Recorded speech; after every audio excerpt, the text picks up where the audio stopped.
Evening, YouTubers. How y'all doing?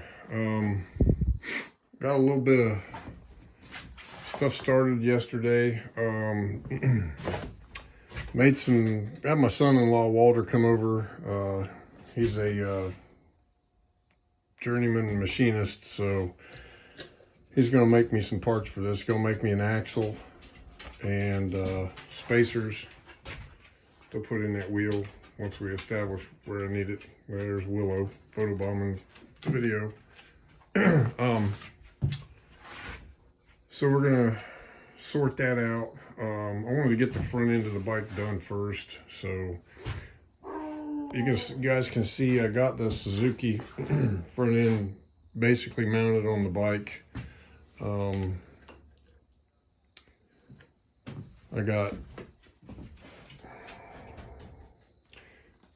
I'm gonna have to, I know I've said this several times before, but I'm gonna have to screw some bolts down in here and here for steering stops to keep it off the gas tank, because it will hit if I don't. We're gonna use this. We're gonna be able to use this Harley perch on the Suzuki handlebar with a. I found a spacer. It's made by Kuriak, and hope I'm saying that right.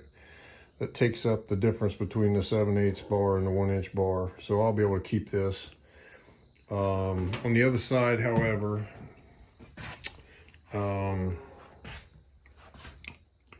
obviously the throttle tube would swim on that 7/8 bar, so that's a no-go. What I can do is, back in the day, you could run a set of Mikuni, they were called RS radial slide carburetors, and it had a push-pull deal like that, that you can buy them for a 7/8 handlebar, the whole throttle assembly with a grip and everything, and the 2 cables. So I think I'm just going to buy one of those, and I'm going to buy an MPS, since, hey, it's got 7/8 handlebars now. I'm going to buy an MPS 2-switch block for this side with a toggle and a push button for the start to take the place. I'm sorry, my dog's raising hell out there. To take the place of all this, well, actually that switching stuff right there. And I can put a tether kill on it as well. So, this is just a preliminary look at the front end. As soon as I get some more parts, I'll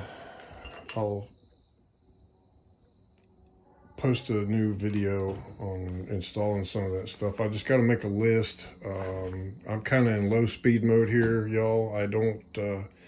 I've got all winter to get this done, so obviously I want to get it done in a timely manner, because I got a little bit of work to do on that other bike when I get it home too, so to get it ready. Here's the Mikuni Power Jet kit for that carburetor. And basically you just drill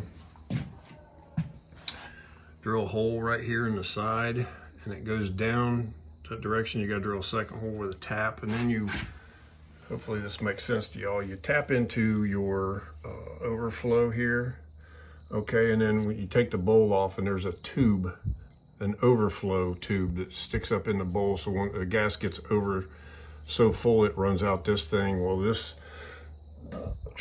Power Jet deal takes the place of that, and it utilizes that hole that's already there in the bowl. I know with like S&S's and other kits I've seen, you drill and tap a hole in the bowl and put a fitting in it, but this particular one, it takes the place of the overflow. So anyway, front end's on.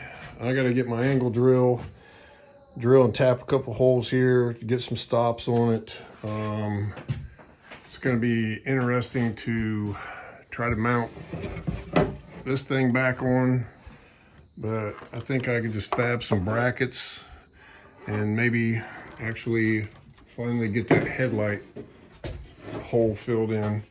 I'll just have to fabricate some aluminum brackets probably that bolt to probably here.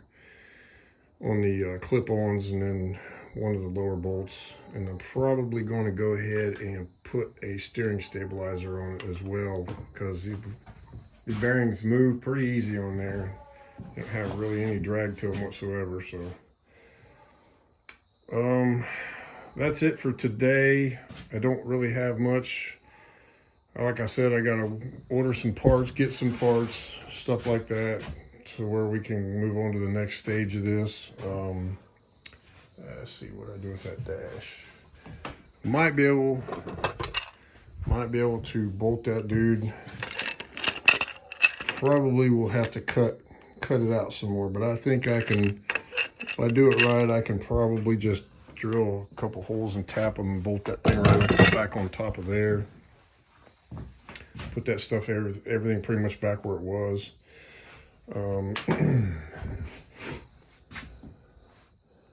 Yeah, so thanks you guys for watching. Don't forget to hit that like button.